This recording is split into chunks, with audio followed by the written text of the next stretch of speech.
গ্রামে থাকার মজাটাই আলাদা।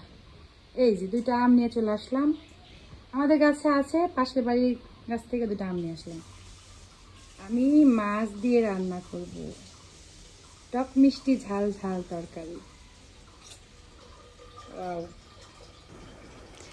পাবদা মাছ দিয়ে রান্না হবে। এখানে মাছটা ভেজে নিয়েছি আর মশলা গুলায় নিয়েছি সব ধরনের।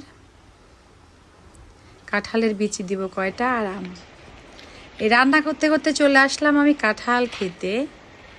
তা আবার খাবো ছাতু দিয়ে, খুব মজার কাঁঠাল, শক্ত শক্ত রোয়া। ছাতু মেখেছি এই যে। আমি কিন্তু আম দিয়ে কাঁঠাল দিয়ে খাবো, পান্তা ভাত দিয়ে পছন্দ করি। সুন্দর রোয়া।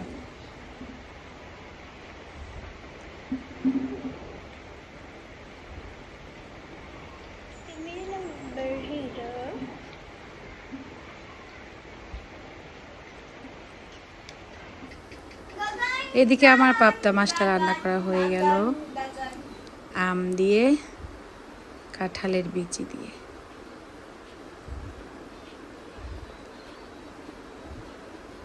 সবাই ভালো থাকুন।